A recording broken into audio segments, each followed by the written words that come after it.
What's up, tribe? How you guys doing? Go ahead and hit that subscribe button, and I hope you like this video. This is Growing Up Hip Hop Season 6, Episode 22, child. So, we start this episode off with TT and Sean going to get their rings for the wedding. And listen, he's anxious. She said that he anxious because he don't know how much he's going to be spending that day. And I feel like she went and found the biggest, gaudiest rock that she could find. The man said the thing cost $30,000 and she ain't even blinked. And Sean was sitting there looking like, the fuck. And then they went over to look for a band for him. And when I say he found the plainest band that he could find, I mean, she kept trying to get him to get something fancier. And he was like, nah, I'm good. He was acting like he didn't even want to wear his band at all. And she said, oh no, he gonna wear his band. I don't know what you're talking about, but he gonna wear his band. And I was like, now, I'm not saying that the man didn't have the money, because I believe the man had the money to pay for whatever he wanted to pay for, because I just feel like he did. But I also feel like, I feel like you was doing a lot for the gram. You know what I'm saying? Because that ring was ridiculous. Like, you got a really nice engagement ring. Even the man said that your engagement ring, the jeweler said it was nice.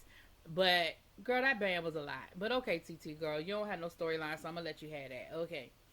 So then we have Cree and Angela down in Atlanta. Angela's new home. It looks really nice. She said that, the suburb life. She said, girl, she had to actually take her trash out. And, at a condo, she just put her trash in the chute and that's it.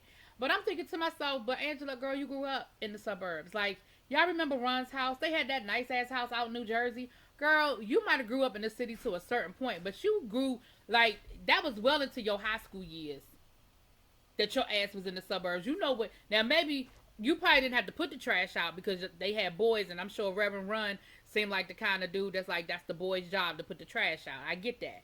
But, girl, you know how it's done. Anyway. But of course, Cree was teasing her about Bow Wow, and, you going to call Bow Wow, did you talk to Bow Wow, yada, yada, yada. So then they started talking about her having kids. I don't remember how they got on the topic of having kids, because I feel like Angela was saying how she didn't know she wanted more kids. Some days she did, some days she didn't. So then she asked Cree about it, and Cree went on this whole story about how when she was 18, she had, she got pregnant, but she chose not to have the baby. And then she had fibroids, which is very common for women. And then she got pregnant again, and she was ready to have the child. And then she lost the child, and she was saying how she blames herself for, having an abortion early on, and that maybe this was God's way of punishing her, and how that's a very sensitive thing for her. And again, I'm not going to lessen that woman's pain, and I'm certainly not going to make fun of the fact that, she's got issues, because I've said this a million times down on this YouTube, that people think that women getting pregnant and having children is easy because it's the natural selection of things. But it is not. There's a lot that goes wrong, and it happens more often than we know. So I'm sorry that, she said that's a sensitive topic for her. But here's what I'm going to say. But don't use that as an excuse for this whole situation you got going on with Sequana, Casey, JoJo's daughter, okay? Don't use that as your excuse talking about I don't play with the kids, because of last season with her supposedly having beef with Angela, although now she backpedaling off of that she ain't had no problem with Angela. But girl, you did. You was coming for Angela last year, because I was like, girl, where's that coming from? She trying to make it seem like Savannah exaggerated the situation, but that ain't quite how I remembered it. But anyway, Twixt goes to court. And lucky for him, I think he's one of those people that got lucky because of the Roni Ron situation, because he didn't even have his regular judge. He had a substitute judge, I guess. And the judge gave him deferred probation, where he doesn't even have to stay in the state of Texas. And he can check in with his probation officer via mail. I've never even heard of that before. So, of course, he is happy. He damn near doing backflips out the courthouse because, he went in looking dreary. He came out damn near doing backflips. And, of course, he made all those promises that everybody makes when they first get over something. I'm never doing this again. That's it for me. It's the straight and narrow from now on. I'm never doing this again. I'm never doing that again. And he decides that he's going to have a party. He invites everybody to the party. Okay, so he's going to have him a party. So then we revisit sequence, we see her talking to her daddy JoJo, and then we are introduced to her cousin, who is Casey's son, and they're talking about what happened last season and how, you know, he was invited to Twist's party and whether she should apologize or not.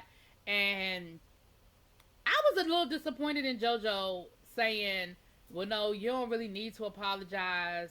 You know, if you don't feel like you owe an apology, then don't give an apology. And I don't feel like it. And then through the conversation, though, she admitted that maybe she did a little too much.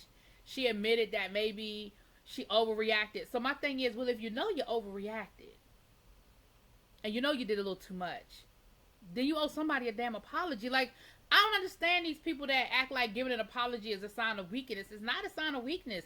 You did something wrong. You apologize, you know. But I was disappointed that JoJo would say, no, I don't feel like you need to apologize. But I guess Devin, who is Casey's son, is going to be a new addition to the season. You know, the two of them get to talking, and he said that he's going to come, and he looked just like his daddy. Ooh, when I say he looked just like his damn daddy, he looked just like his daddy. He said that he's going to come to the party with, you know, Sequence Sequoia, to make sure that, you know, ain't no things going down, ain't no problems going down, child. So anyway, so then I feel like that's everything till we get to the party, child. So now we're on our way to the party. We got Savannah and Cree on their way to the party, and of course they're talking shit about Sequoia. Come to find out, the little situation spilled over into Twitter, and they've been going back and forth on Twitter during the off season. So I guess it's this whole Twitter beef situation, and neither one of them really are feeling Sequoia. They don't want her there. Then we get to the bus with Sequoia and Devin, and they're on their way talking about something. I don't know what to expect. I don't know what people are going to do. I don't know how people are going to receive me. Yada, yada, yada. So then we get to the party, and everybody get to the party before Twist get to the party. We got Cree, Savannah. We got Brianna shows up with her art supplies because she said that she need her art to keep her grounded and to keep her zen because she's got a lot going on. And this is what she needs to keep her happy. And I'm just like, at this point, and I like Bree. Matter of fact, I like the way that Bree narrates the episodes. But at this point, I'm kind of like, girl, why you here?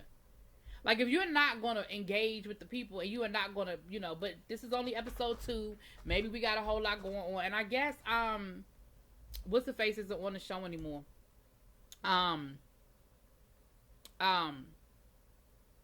What's the face son? Y'all know who I'm talking about.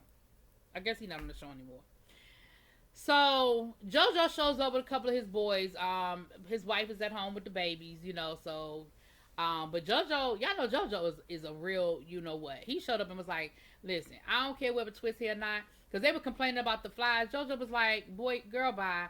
I know good and daggone well that y'all done had been to cookouts with flies before. And here goes Savannah. I normally go to events that are catered. First of all, out of all of y'all that are there, JoJo probably grew up the most privileged out of all of y'all. And if he been to cookouts with flies around the food, all y'all been to cookouts with flies around the food. Like, girl, stop it. Anyway. So then, Eric, Eazy-E's son, he shows up with his wife. You know, he's cool. He there, you know, with his backpack full of goodies. You know what kind of goodies he got, you know. And, you know, everybody's eating and they, you know, catching up. And they didn't even know why they was there. They didn't even know why Twist was having a party. So they found out that Twist was having a party because he was, he had beat the charges. So, of course, everybody was happy for him and, you know, all that good stuff. So, Twist shows up. He got dances with him. You know, Twist is going to be Twist. He half naked and all that other stuff. I did like the fact that you dressed your ass up for court, though. You knew how, see, that's how you know that he knew how to act. Because he knew how to show up for court, okay? He knew how to show up for court. So then, Sequence shows up with Devin. And, of course, the tension is tight. You can cut it with a knife. Devin tries to go over and talk to Savannah. And Savannah is like, why are you over here? Why are you talking to me? I don't have nothing to say to you. I don't know why you over here. I don't know why you talking to me. I don't have nothing to say to you. And um just real nasty and rude. So he finally was like, you know what, fine. Because she was like, didn't you comment on Twitter? And he was like, yeah, because I didn't really like what was being said. Yeah, that's my cousin. But I'm trying to come over here now and introduce myself formally. So maybe we could just start fresh, whatever. I don't have nothing to say to you. I don't want to talk to you. Get up off of me. Get up off of me. Get out my face. So he walks back over there. So then Twixt says, listen, let me try and clear the air. So first he asked Sequoia to talk to JoJo. And JoJo's going to always keep it real. And JoJo said, listen, I don't play about my family. Like, my wife was pregnant. I didn't appreciate how that whole thing went down. But Sequoia apologized. She sort of backpedaled off the apology, but she did apologize. And then he was like, and then I found out later you got beef with my sister, and I don't play about that either. She was like, I didn't have no beef with your sister.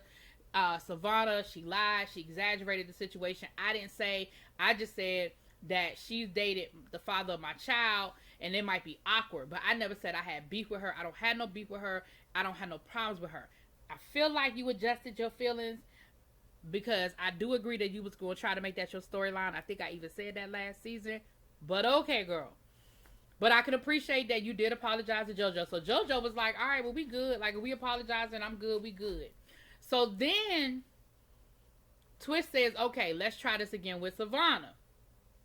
He tries to take her back over there so that they could clear the air. And Savannah, again, is rude. And, you know, like, I don't want to talk to him. Why is he over here? Why you bring him over here? I don't have nothing to say to him. Why is he over here? And Twixt was like, you are real rude. Like, your mama didn't teach you no damn home training. Like, damn, we trying to clear the air. Like, you're not even giving this man an opportunity to say hi. Like, that's just ridiculous. So they go back over to the other side of the room, and they over there doing their thing, and Savannah and Cree are over there doing their thing. So Cree decides that she wants to come over, and she wants to try to talk to Sequoia.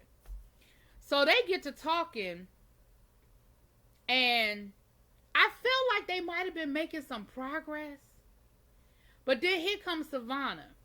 Yo, what the fuck you want, yo? Like, I don't even mess with people like you, yo. Like, I ain't scared of you. I don't like you. So what's up? What we trying to do, yo? What's it gonna be, yo? And I was like, what the fuck?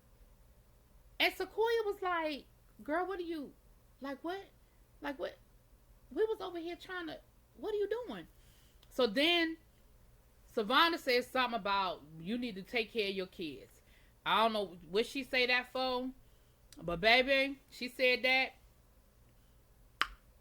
And Sequoia lunged for Savannah. And the security had to break them up. So while they got them separated. So now all of a sudden, Cree, I guess, figured, oh shit, I'm not in the scene. Wait a minute. Let me act stupid too. So then she decides that she got something to say to Sequoia. And she starts talking about, I don't play about the kids. I don't play about the kids. What you talking about? What kids we playing about? So next thing you know, they get to fighting. Now they got to pull Cree back.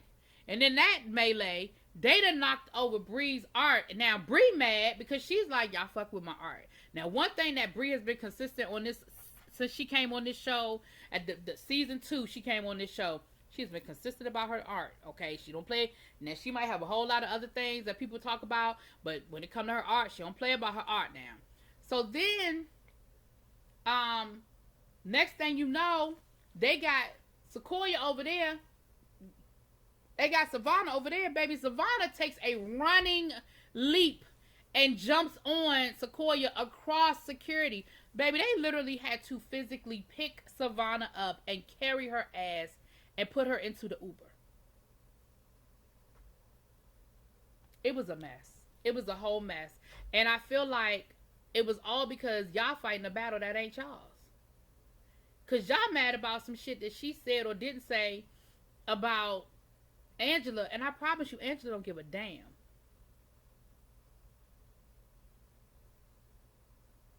Anyway, y'all let me know what y'all think, y'all. Drop it in the comments. Peace.